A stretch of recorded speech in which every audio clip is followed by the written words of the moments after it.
రండి ప్రీతిని బయటికి పారేద్దాం. ఎన్ని రోజులని ఉంటది ఈ జియో బంకులో. ఆగు సురేష్, నేను వస్తున్నాను. ప్రీతిని నేనే బరుకుతాను. నున్న కొరికి పారేయండి ప్రీతిని. ఎందుకు ప్రీతిని మనం బరకాలి? తనేమంటుంది? ఈ బంకులోనే కదా ఉంటుంది తను.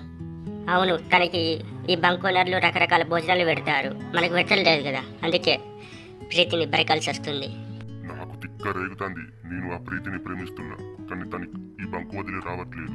ఏండే ఉంటా అంటుంది. బంకులు వదిలి రావట్లేదు, అది ఊరికే సేల్స్ రూమ్ లో చదివితే పట్టుకుంటావు. నున్న కొరకు ప్రీతిని వదిలిపెట్టకు. ఆ ప్రీతి అర్జునుడే తప్ప ఎవరిని ఈ బంకులోకి రాణిస్తలేదు. అర్జున్నే ప్రేమిస్తుంది. అది దానికి ఎంత పొగరు. మనం ఇక్కడ జరిగినా కూడా మనల్ని పట్టించుకోదు. అవునవును, ప్రీతికి చాలా పొగరు ఎక్కువ. అది అర్జున్ రమ్మంటది, మనల్ని రమ్మన్నది ఈ బంకుకి. బహుశా అలా అర్జున్ ఉన్న సమయంలో మనం వస్తే మనల్ని బరికేవాడేమో. మనం జాగ్రత్తగా ఉండాలి ఈ ఏరియాలో కూడా. అసలు ప్రీతి ఈ బంకుకి ఎలా వచ్చింది? ఎవరు తీసుకొచ్చారు ఈ బంకుకి? ఇందులో పనిచేసే హౌస్ కీపరు దీన్ని పట్టుకొచ్చిండు ఇంటి నుంచి.